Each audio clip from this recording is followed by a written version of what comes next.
somebody that's been very outspoken against Andrew Tate is Sean Strickland. So it's interesting what he's been saying about that. And we're going to have a whole conversation about UFC and alliances and allegiances and talking shit and all this kind of conversations. But this guy, Sean Strickland, you know, I was surprised he beat Adesanya.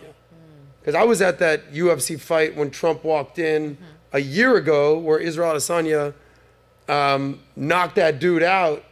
And then everyone was partying at 11 afterwards. I was like, this guy's legit. And then he beat him in Australia, I want to say, right? I would not know, sir. Even the Australian, he has no clue what's going on here. No idea. But Malik, pull up what he had to say about Tate, and then we're going to have a whole conversation about what's going on in the UFC about that. Let me know when you have that pulled up. Man, and as young men, I can see why you guys look up to him, because you are moralist men. You have no values. You have no positive male role models. So you latch onto a piece of shit like Tate, who has money, who has women. You say, no, I want to be like Tate. All my problems in the world, they're because women are fucking me. They're because this is fucking me. No, that's not it. Andrew Tate is a con artist. You ever watch an interview where he goes on in detail about how he pretended to be a cam girl and used to rob people's savings? I had these guys selling their houses, life savings, loans, all of it to me. Give me it all. Feel bad or no? Fuck no. Give a solitary fuck. Did you tell? Like, I don't give a fuck. So this guy who is a utter con artist, and he shows no remorse. He would turn you out for $1. He's a fucking pimp. He's a whore. What I'm saying is, like, for instance, practice what you preach. Practice what you preach. Yeah. Andrew Tate found a con, and he's running with it, and he's making a lot of fucking money. And don't be like him. Don't want to drive a fucking Bugatti and Andrew Tate. You guys, there's so many better male role models to have, and he is the definition of trash. Okay, and then Tate responded to Sean Strickland, I think, in a tweet. You have that, Malik? Yeah.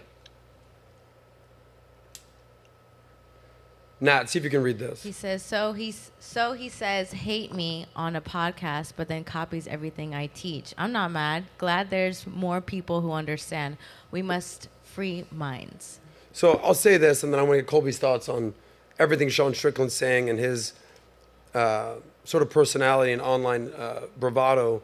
You know, I asked Tate about this when we interviewed him. I was like, so, you know, people think like the webcam business, like that you're, like, this is what you're doing. He goes, you have to understand, I was doing that back in the UK in 2012.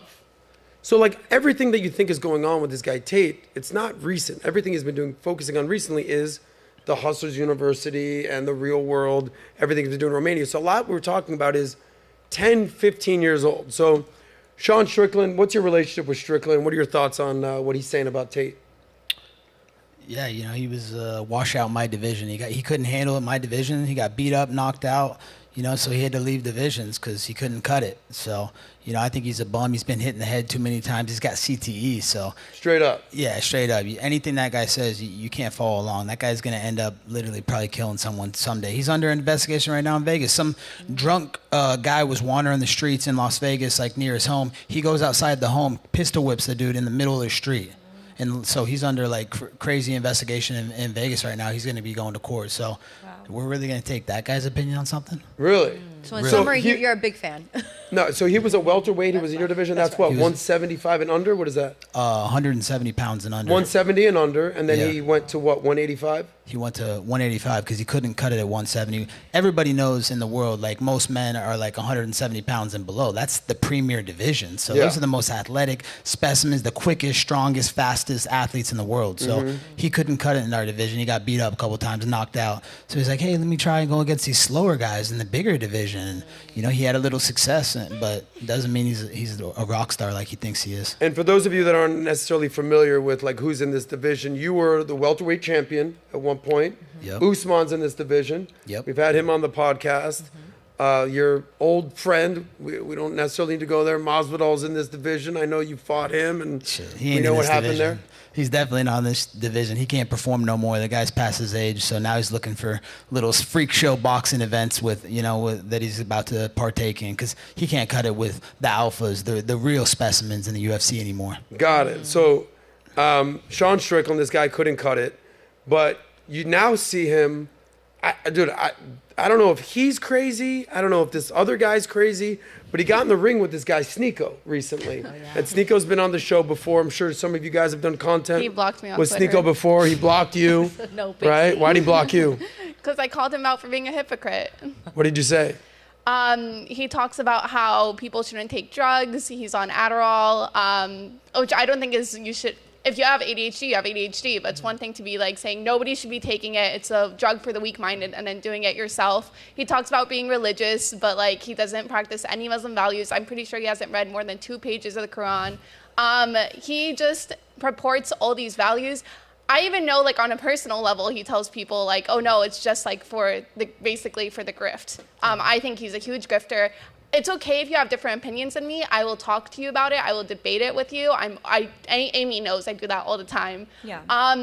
But I can't stand people who talk about things they don't actually believe in. It drives me crazy. I would disagree, honestly. Like, I totally understand where you're coming from, Pixie, but I think we also don't afford people the grace sometimes that they need to go through to really figure out their beliefs. And one thing we forget about Sneako, because he is really intelligent, he's very confident, he's extremely successful for his age, is that he's young. He's still figuring out exactly what he believes, and he's experimenting. There's a little bit of trial and error.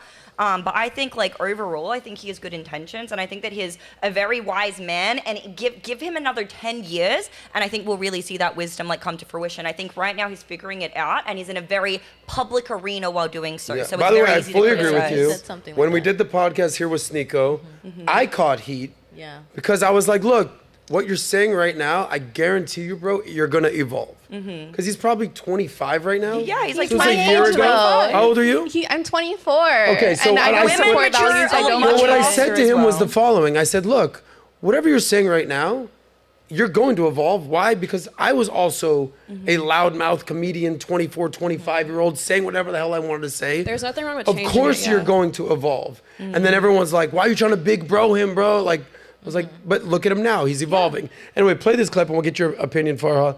Have you done content with Sneako? Yeah, I don't think there's anything wrong with evolving. I think Pixie's point is if you know you're going to keep evolving, have the cognizance to not like so vehemently shame people while you're on that process and build your ideological foundation on just shaming other people if you have the self-awareness to realize you've gone through so many iterations of your own. Okay. Well, let's play this video and we'll talk about what Sean Strickland did to Sneako. Maybe it's because he was being hypocritical. I don't know what happened here. Pull this up, Malik. See if you can go up a little bit. Everybody you see here, all these fighters, bro.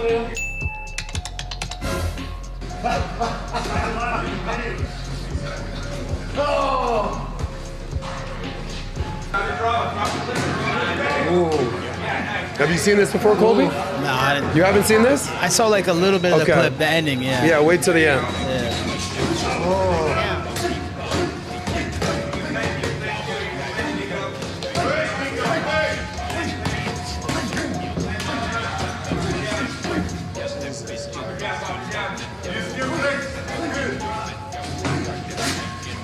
Oh, bro, he is. Oh my God. So. What you doing to tell? Way to show some balls, dude. The guy ran. Fucking guy hits hard. And then Malik, pull up what Rampage Jackson had to say. So while you pull that up, Colby, like, number one, shout out to Sneako for fucking getting his ass whooped and not even getting knocked out right there. Yeah. I mean, dude, dude, this is, at one point, was he a champion, Sean Strickland? He took it from Israel, like you were talking about. He went beat upset Israel. This guy's a champion. Who's, maybe a little got a couple screws loose. But have you spar with somebody, like a guy like Sneako was definitely not even a professional, not anything. Yeah. What's the protocol right there? Do you just go ham on the guy? You step in a ring? No. How does that work? Yeah, I mean, you got to show restraint. You know, I've had a couple content creators come to the gym and train with me, you know, and it's just light. You're just moving around, giving a feel, showing them. You're not really actually exploding on them, trying to knock their head off. Yeah. And then you're not going past when the towels are getting thrown in. They threw in the towels, like the fight's over, and Sean's still punching him, not showing any restraint. So it just shows the scumbag that he is. You know, he can't control himself. And, you know, you can say whatever you want about Sneako, but the guy's got a great chin. He didn't go down, and this guy's an MMA champion going up against a blogger, a YouTuber, versus someone who's been doing this his whole life, 20, 30 years of fighting. So, you know, there's a lot of messed up things that went with that. And Sean Strickland's at the forefront. That guy's just a scumbag. You shouldn't. Yeah, do that. I don't know Sean Strickland. We've never interviewed him. We've interviewed a lot of the UFC guys. Right.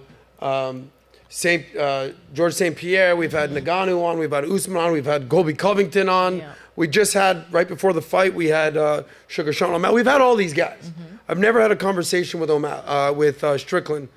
That just would seem like, dude, what are you fucking doing? You're knocking the shit out of this kid.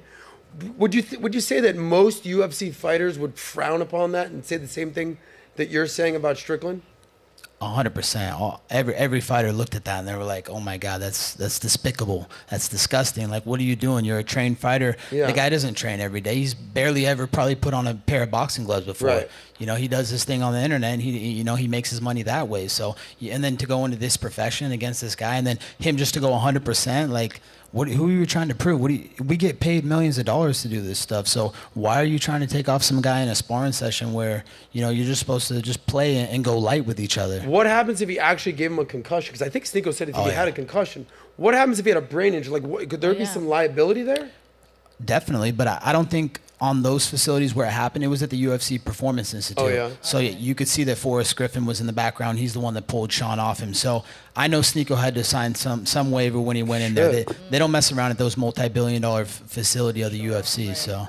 Well, now Sneako's doing more training, and then he was recently with Rampage Jackson, who's a legend in the UFC world. This is what he had to say. Strickland? But I was a fan of him. I was a fan of y'all. But I didn't like what he did. That was wrong. Fighters, we know you're not supposed to do that shit. Yeah. That was wrong. But you the man, though. You didn't give up. Didn't get knocked down. You didn't get knocked down. Yeah. One of those slams, I think, would have been a different story. Yeah. But, yeah, I mean, I knew what I expected. He is known for his sparring like that. But. Yeah, I don't know much about it. I just learned who he was when he started talking about shit on the internet. I was like, damn, when they go cancel this white boy? But yeah. It never happened, yeah. But I like him. But he's funny. Yeah, but I don't like that he did that. The next time you sparring, you better kick his ass. I need to train. I need to get some work in. Yeah. I'm gonna show you. First, I'm gonna show you some defense though. Okay. Because I kind of eat punches with my head. Yeah. I got the best. Yeah. You were blocking his punches with your dome. I'm from fighting. I'm from smoking weed when I was a kid. I don't get punched that much. My defense is the best. Okay, I was watching your fights. Thank you, Malik. Yeah, I mean, this kind of echoes your sentiment. Is that most UFC fighters are basically saying, "Yeah, I don't like what he did right there." No. Yeah. An untrained fighter that doesn't have that skill set and that craft, who's been honing his craft his whole life at this one particular field, like to go hard on someone like that, it's just it's messed up. Yeah, it's a bully syndrome, Yeah. Do you ladies kind of, as you're watching that, empathize with Sneako even after you've said maybe some not so nice words, Pixie, Farha? You see Sneako get his ass whooped, but take it. Does that change your opinion on the guy at all or no? I still think he's a hypocrite who doesn't have many values, but I don't think that just because you're a hypocrite who doesn't have many values means that you should get beaten up by a professional fighter. I think there is a difference between sparring and going overboard. And obviously I'm not a professional, so I don't have the eye that you do, obviously, but I don't want him to suffer. I just want him to be a better person. Farha? I mean, I've you always ready thought to apologize to Sneako now? No, I mean, I've always thought he's like bold, and I think it's courageous that he put himself in that situation. All right. For Well, sure. I got to tell you, I'm glad he's okay. That could have gotten way uglier than it did. I mean, it wasn't like he hit him once or twice, dude. There was like a dozen or more punches, hard. Like, it wasn't going 20%, 50%. It was. Those were his punches. But then you see him talking about being a role model. So then it's like, you do something like that, and then you want to talk about being a role model. It's like, you got to also take somewhat of that. I think you just carefully choose who you want to role model you in areas of your life. Let me just say that. You have to understand something. This is just in general. Nobody's ever 100% good, and the other side is 100% evil. Yeah. There's a spectrum to everybody. We all say good things and bad things, and we all do good things and say dumb things. It is what it is. Like, it's not like Strickland or Sneako, who's worse, who's better. Like, it's all in a spectrum. People do good things, do bad things, but we know how Colby feels about Sean Strickland. Not a fan. Not a fan. The guy's complete dirtbag. Whoa. If you like that one, click right here to watch the full SOSCAST, and don't forget to subscribe to the channel.